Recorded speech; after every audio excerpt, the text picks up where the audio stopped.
হারাম। এইভাবে আপনার শরীয়তের যে বিধানগুলো আছে এরকম কোরআনে বলা আছে সুন্দরভাবে। দেখেন কোরআনে একটা আয়াত দেখেন আপনি 79 নম্বর পৃষ্ঠা দেখেন সূরা মায়েদার 8 নম্বর আয়াতটা। এখানে বলা আছে ওয়ালা ইয়াজরিমান্নাকুম শানাআনু কওমিন আলা আল্লা তাআদিলু। আর আগের আয়াতটা বলা আছে সূরা নাহলের 90 নম্বর আয়াত ইন্নাল্লাহা ইয়া'মুরু বিল আদলি ওয়াল ইহসানি ওয়া ইতাই যিল কুরবা। নিশ্চয় আল্লাহ হুকুম করেছেন আদল। আদল মানে কি? ন্যায় বিচার। আদালত তো আপনারা জানেন আদালত। আদালত মানে কি? যেখানে বিচার হয়। যদি আমাদের দেশের বিচারগুলো তো ন্যায় বিচার বলতে কিছু আছে কিনা আমি জানি না। তো এখানে ইন্নাল্লাহা ইয়া'মুরু বিল আদল এর পরেই আল্লাহ বলছেন সূরা মায়েদার 8 নম্বর আয়াতে ওয়ালা ইয়াজরিমান্নাকুম শানাআনু কওমিন আলা আল্লা তাআদিলু। কোন সম্প্রদায়ের প্রতি বিদ্বেষ যেন তোমাদেরকে ন্যায় বিচার থেকে বিরত রাখতে না পারে।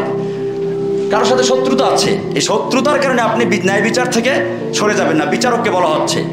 এইভাবে কোরআনে আপনার যে আইনগুলো আছে, ইসলামের যে আইনগুলো আছে, এই আইনগুলোকে ভালো করে বুঝতে হবে যে আল্লাহ তাআলা আইন দিয়েছেন, এই আইনের মধ্যে কল্যাণ আছে। আল্লাহ তাআলা রাহমাতে কামেলার অধিকারী। যে আইন প্রণয়নের জন্য যে গুণাবলীর প্রয়োজন, 1 নম্বর বলছিলাম আল কুদরাতুল মুতলাকা, নিরঙ্কুশ ক্ষমতা অর্থাৎ সার্বভৌম ক্ষমতা। 2 নম্বরে বলেছিলাম আল ইলমুল মুহিত অর্থাৎ পূর্ণ জ্ঞান, অতীত বর্তমান ভবিষ্যতে জ্ঞান থাকা। 4 নম্বর বলা হয়েছিল আর রাহমাতুল কামিলা মানে পূর্ণ দয়া। 5 নম্বর বলা হয়েছিল আল আদল আদালত ন্যায়পরায়ণ থাকা। এই বিষয়গুলো একজন আইন প্রণেতার জন্য খুবই জরুরি, এছাড়া ন্যায় বিচার সম্ভব নয়। এরপরে আমাদের কতগুলো ইসলামী শরিয়াতের বিচারের কতগুলো জিনিস দেওয়া আছে, আপনারগুলো দেখে নেবেন। এরপরে আপনারা 83 নম্বর পৃষ্ঠা দেখেন 3 নম্বর তাগুত। 3 নম্বর তাগুত বলা আছে আল হাকিম বিগাইরি মা আনজালাল্লাহ, আল্লাহর আইন বাদ দিয়ে যারা বিচার ফয়সালা করে। আমরা এতক্ষণ পর্যন্ত আলোচনা করেছি যে আল্লাহর আইনের পরিবর্তে বিকল্প আইন তৈরি করা তাগুতের কাজ। এখন যারা এই কাজ করে তারা তাগুত। এখন আমরা আলোচনা করব তাগুতের তৈরি করা আইনের মাধ্যমে যারা শাসন করে কিংবা বিচার ফয়সালা করে তারাও তাগুত। এই প্রসঙ্গে আল্লাহ সুবহানাহু ওয়া তাআলা কোরআনের সূরা নিসার 60 নম্বরে বলছেন আলাম তারা ইলাল্লাযীনা ইয়াজউমুনা আন্নাহুম আমানু বিমা উনজিলা ইলাইকা ওয়া উনজিলা মিন ক্বাবলিক ইউরিদুনা আন ইয়াতাহাকামু ইলাত তাগুত ওয়া ক্বাদ উমিরু আন ইয়াকফুরু বিহি ওয়া ইউরিদু শাইতানু আন ইউদিল্লাহুম দালালাম বাঈদা। তুমি কি দেখোনি তাদেরকে যারা দাবি করে যে তারা তোমার উপর নাযিলকৃত কিতাবে এবং তোমার আগে নাযিলকৃত কিতাবে ঈমান এনেছে, অথচ তারা তাগুতের কাছে বিচার নিয়ে যেতে চায়, যদিও তাদেরকে আদেশ করা হয়েছে যে তারা তাগুতকে অস্বীকার করবে আর শয়তান তাদেরকে দূরবর্তী পথভ্রষ্টতায় নিক্ষেপ করতে চায়। সূরা নিসা 60 নম্বর আয়াত। এই আয়াতে স্পষ্টভাবে বলা হয়েছে যে তারা তাগুতের কাছে বিচার নিতে চায়। এই তাগুত কারা? যাদের ইজলাস আছে, যাদের কাছে মানুষেরা বিচার ফয়সালা নিয়ে যায়, আদালতের ইজলাসে বসে যারা মানব রচিত আইনে বিচার ফয়সালা করে, এরা হলো সেই সব তাগুত।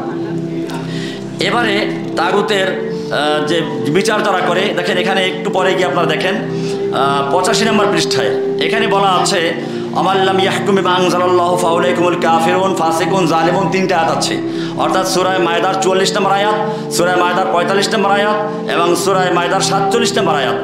এখন প্রশ্ন হচ্ছে একই কথা, যারা আল্লাহর আইন দিয়ে বিচার ফয়সালা করে না তারা কাফের, তারা ফাসিক, তারা জালিম। 3 জায়গায় 3টা কেন বলা হলো? এখানে আমরা পরিষ্কার করে দিয়েছি যে বিচারক 3 রকম। কয় রকম? এটা একটু ভালো করে বুঝে নেন।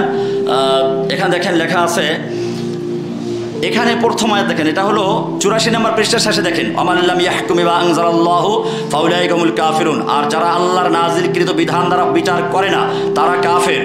এখানে কুফর হয় বড় কুফর, যা ইসলাম থেকে বের করে দেয় যদি সে শাসক আল্লাহর বিধান অস্বীকার করে। কি করে? অস্বীকার করে। 2 আল্লাহর শরিয়াতের বাইরে আইনকে হালাল মনে করে। 3 মানব আইনকে আল্লাহর শরিয়াতের চেয়ে উত্তম বা সমান মনে করে। 4 শরিয়াত বাদ দিয়ে পুরো জাতির জন্য বাধ্যতামূলক মানব আইন প্রণয়ন করে। এই ব্যক্তি হচ্ছে আমাল্লাম ইয়াহকুম বিমা আনজালাল্লাহু ফাউলাইকুমুল কাফিরুন, এই অন্তর্ভুক্ত। 2 নম্বর কখন জালিম হয়? কোরআন বলছে আমাল্লাম ইয়াহকুম বিমা আনজালাল্লাহু ফাউলাইকুমুজ জালিমুন, সূরা মায়েদার 45 নম্বর আয়াত।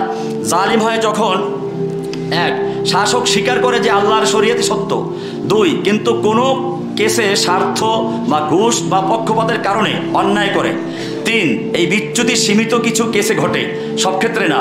এই ব্যক্তি হলো জালিম। এখানে জুলুম দ্বারা বিচার করে, অন্যায় শরিয়ত অস্বীকার করে নয়, অর্থাৎ শরিয়তকে অস্বীকার করে নাই, বরং সে বিচারের ক্ষেত্রে ভুল করেছে।